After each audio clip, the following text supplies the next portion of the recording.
जय श्री कृष्णा। राधे राधे। आज हम सुनेंगे बृहस्पतिवार व्रत कथा। बोलिए विष्णु भगवान की जय हो, बृहस्पति देव भगवान की जय हो। एक समय की बात है, भारतवर्ष में एक प्रतापी और दानी राजा राज्य करता था। वह नित्य प्रतिदिन गरीबों और ब्राह्मणों की सहायता करता, लेकिन ये सब बातें उसकी रानी को अच्छी नहीं लगती। वह न गरीबों को दान देती, न भगवान का पूजन करती, और राजा को भी पूजा पाठ और दान देने से मना करती। एक दिन की बात है, राजा तो शिकार खेलने वन को गए थे। घर पर रानी और बांदी थे। उसी समय बृहस्पति देव साधु के वेश में राजा के द्वार पर आए और भिक्षा मांगी। जब उन्होंने भिक्षा मांगी तो रानी ने भिक्षा देने से इनकार कर दिया और कहने लगी, हे साधु महाराज, मैं तो इस दान पुण्य से तंग आ गई हूँ। मेरा पति सारा धन लुटाते रहते हैं। मेरी तो इच्छा है कि हमारा सब धन नष्ट हो जाए और मैं आराम से रह सकूं। साधु ने कहा, हे देवी, तुम तो बड़ी विचित्र हो। संतान और धन से तो कोई भी दुखी नहीं होता, इसे तो सभी चाहते हैं। पुत्र और लक्ष्मी तो पापी के घर में भी होनी चाहिए। यदि तुम्हारे पास धन अधिक है तो भूखे मनुष्य को भोजन कराओ, प्यासों के लिए प्याऊ बनवाओ, मुसाफिरों के लिए धर्मशाला खुलवाओ। जो निर्धन अपनी कुंवारी कन्या का विवाह नहीं करा सकते, उनका विवाह करा दो। और भी ऐसे बहुत से काम हैं जिन्हें करने से तुम्हारा यश लोक परलोक में फैलेगा। पर रानी पर इस उपदेश का कोई भी प्रभाव नहीं पड़ा और वे कहने लगी, महाराज, मुझे कुछ न समझाएं। मुझे ऐसे धन की आवश्यकता नहीं जिसे हर जगह बांटती फिरूं। तब साधु ने कहा, यदि तुम्हारी ऐसी ही इच्छा है तो ऐसा ही होगा। तुम ऐसा करना कि बृहस्पतिवार को घर लीपकर पीली मिट्टी से अपना सिर धोना, स्नान करना, भट्टी चढ़ाकर कपड़े धोना। ऐसा करने से तुम्हारा सब धन नष्ट हो जाएगा। और इतना कहकर साधु देवता वहां से चले गए। साधु के कहे अनुसार रानी ने अभी केवल 3 बृहस्पतिवार तक ही किया था कि उसकी सारी धन संपत्ति नष्ट हो गई। अब तो भोजन के लिए भी राजा का परिवार तरसने लगा। तब एक दिन राजा ने रानी से कहा, हे रानी, तुम यहीं पर रहो, मैं दूसरे देश को जाता हूँ। यहाँ पर सभी मनुष्य मुझे जानते हैं, इसीलिए मैं कोई छोटा काम भी नहीं कर सकता।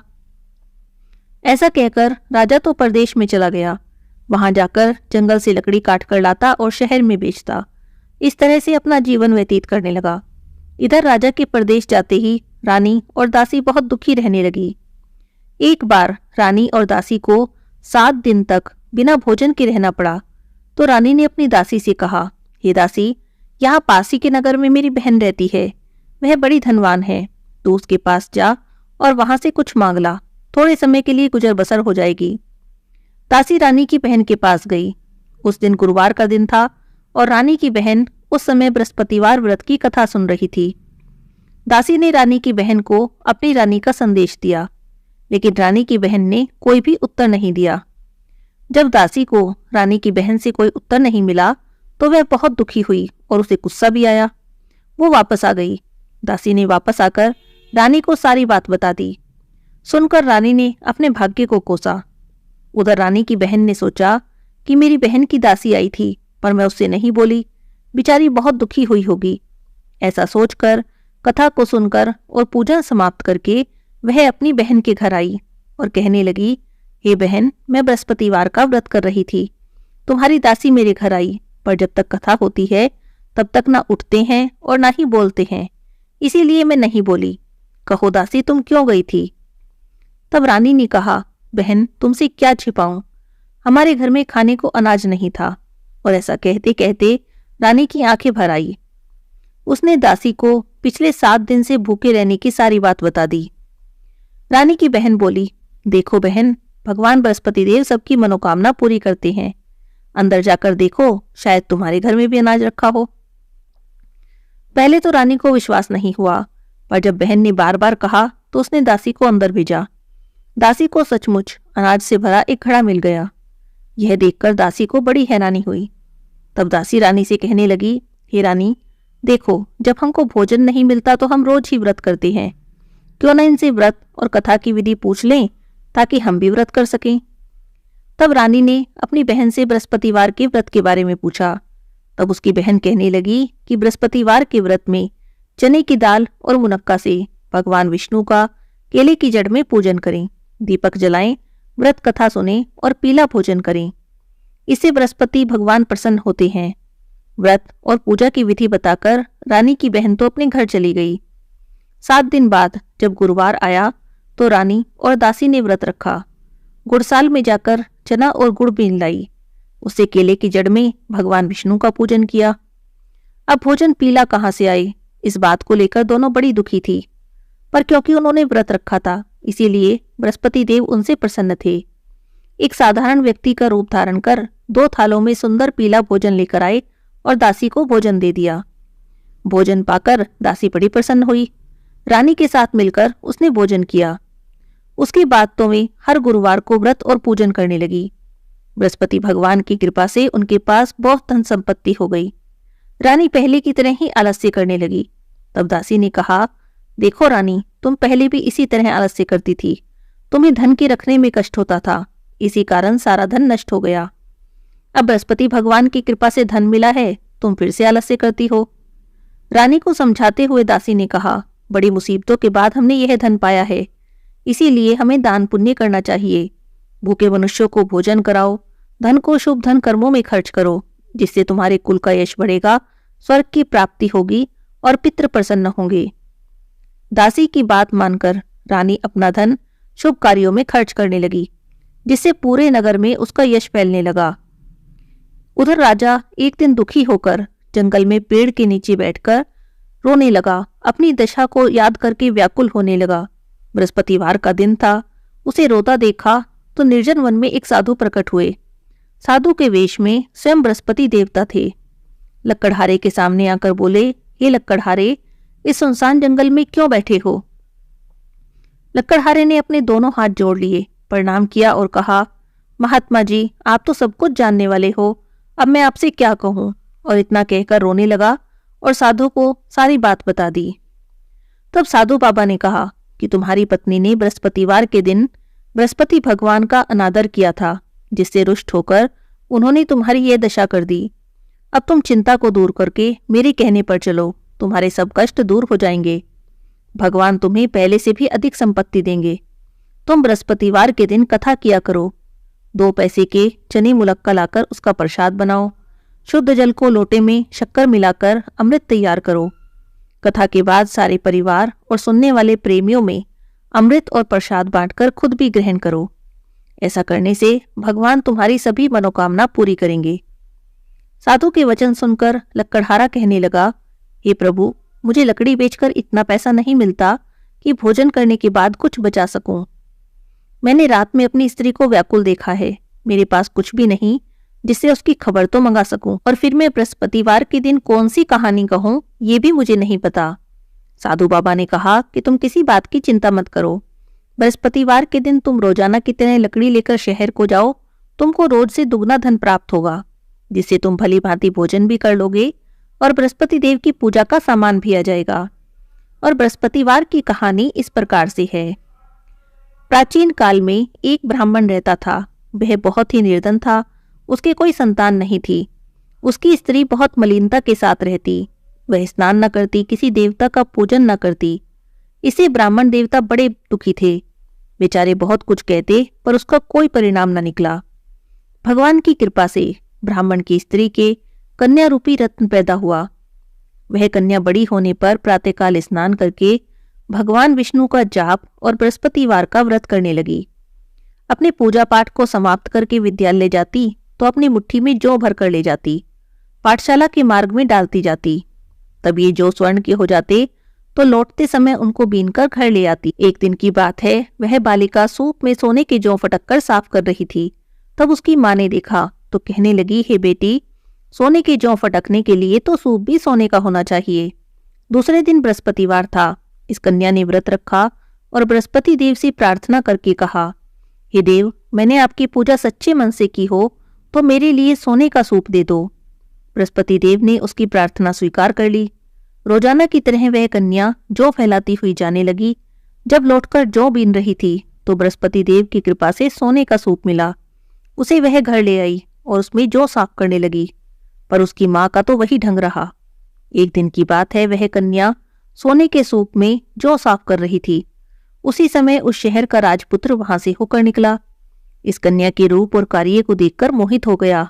अपने घर आकर भोजन और जल त्याग कर उदास होकर लेट गया। राजा को जब इस बात का पता चला तो अपने प्रधानमंत्री के साथ उसके पास गए और बोले, हे बेटा, तुम्हें किस बात का कष्ट है? क्या किसी ने तुम्हारा अपमान किया है या और कोई कारण है? मुझसे कहो, मैं वही कार्य करूंगा जिससे तुम्हें प्रसन्नता हो। अपने पिता की राजकुमार ने बातें सुनी तो वह कहने लगा, मुझे आपकी कृपा से किसी बात का दुख नहीं है, किसी ने मेरा अपमान नहीं किया, पर मैं उस लड़की से विवाह करना चाहता हूं जो सोने के सूप में जौ साफ कर रही थी। यह बात सुनकर तो राजा आश्चर्य में पड़ गया और कहने लगा, ये बेटा, इस तरह की कन्या का पता तुम ही बताओ, मैं उसके साथ तुम्हारा विवाह अवश्य ही करवा दूंगा। तब राजकुमार ने लड़की के घर का पता बता दिया।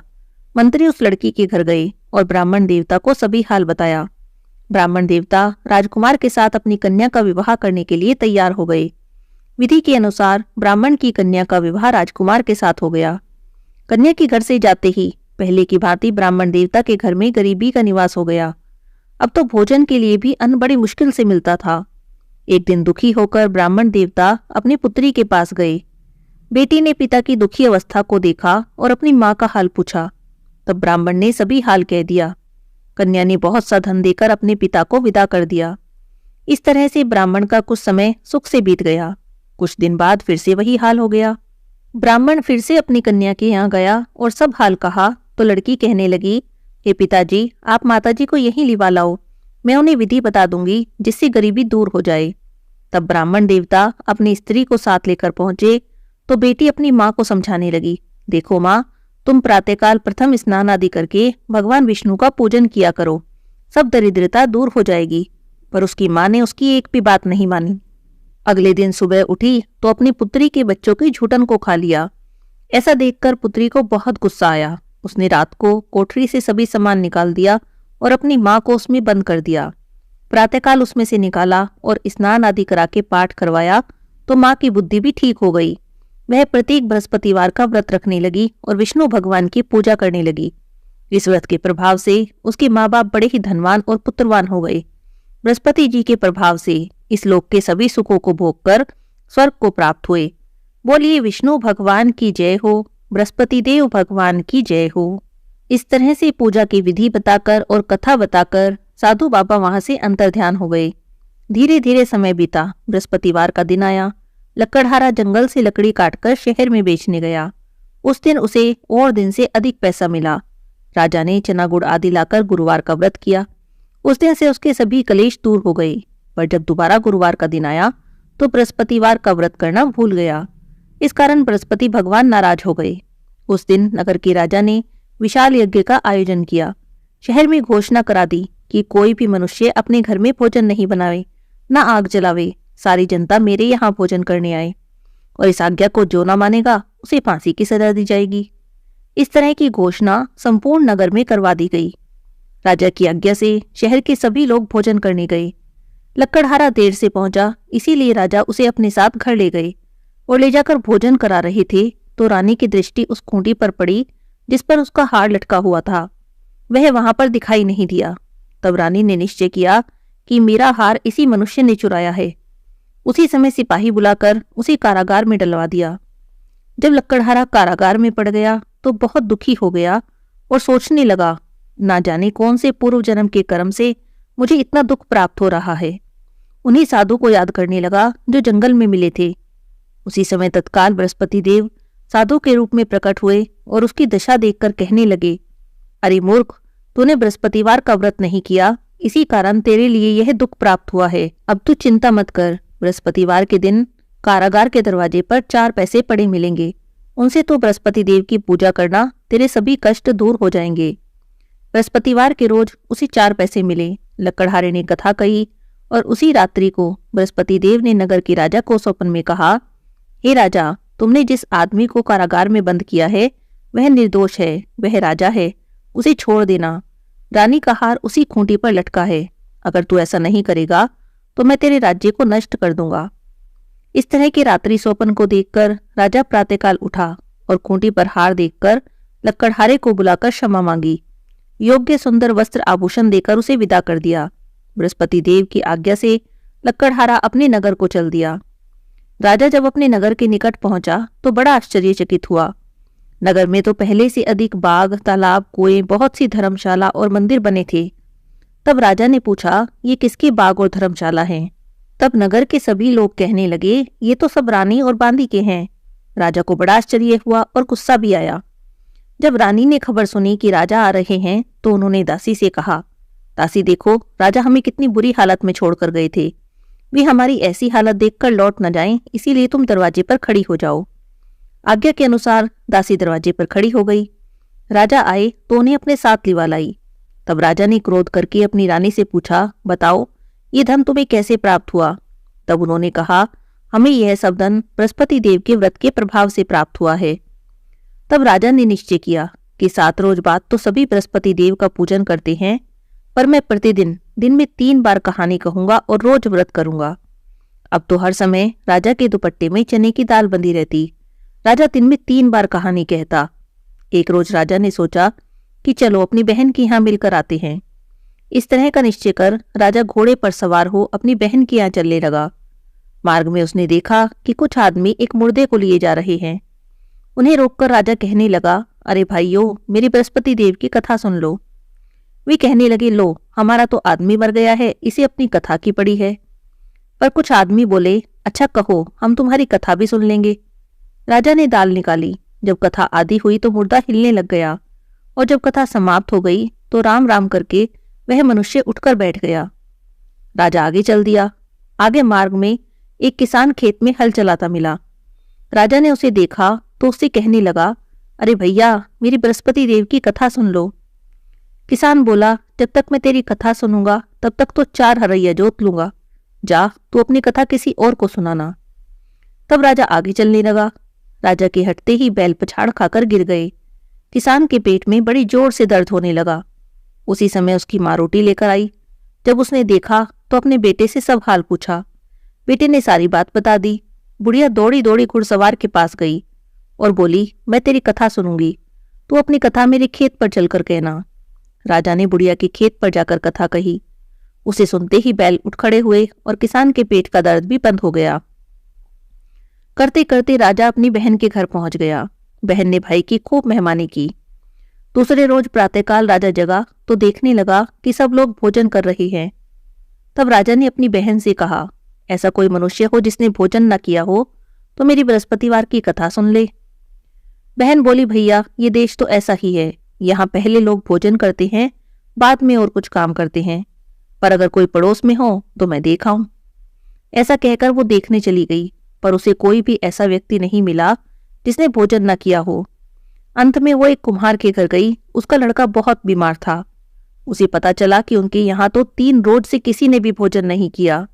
तब उसने अपने भाई की कथा सुनने के लिए कुम्हार से कहा। वह तैयार हो गया। राजा ने जाकर बृहस्पतिवार की कथा कही, जिसे सुनकर उसका लड़का ठीक हो गया। अब तो राजा की प्रशंसा होने लगी। एक दिन राजा ने अपनी बहन से कहा, हे बहन, हम अपने घर को जा रहे हैं, तुम भी तैयार हो जाओ। राजा की बहन ने अपनी सास से कहा। सास ने कहा, हाँ चली जाओ, पर अपने लड़के को मत ले जाना, क्योंकि तुम्हारे भाई के कोई औलाद नहीं है। तब बहन ने अपने भैया से कहा, भैया मैं तो चलूंगी, पर कोई बालक नहीं जाएगा। राजा बोला, जब कोई बालक ही नहीं जाएगा तब तुम ही क्या करोगी? बड़े दुखी मन से राजा अपने नगर को लौट आया। राजा ने अपनी रानी से कहा कि हम निर्वंशी राजा हैं, हमारा मुंह देखने का धर्म नहीं और कुछ भोजन आदि नहीं किया। तब रानी बोली, हे प्रभु, बृहस्पति देव ने हमें सब कुछ दिया है, हमें औलाद भी देंगे। उसी रात बृहस्पति देव ने राजा को स्वप्न में कहा, हे राजा उठ, सभी सोच त्याग दे, तुम्हारी रानी गर्भ से है। राजा को यह बात सुनकर बड़ी सुख खुशी हुई। 9वें महीने उसके गर्भ से एक सुंदर पुत्र पैदा हुआ। तब राजा ने कहा, हे रानी देखो, स्त्री बिना भोजन के रह सकती है, पर बिना कहे नहीं रह सकती।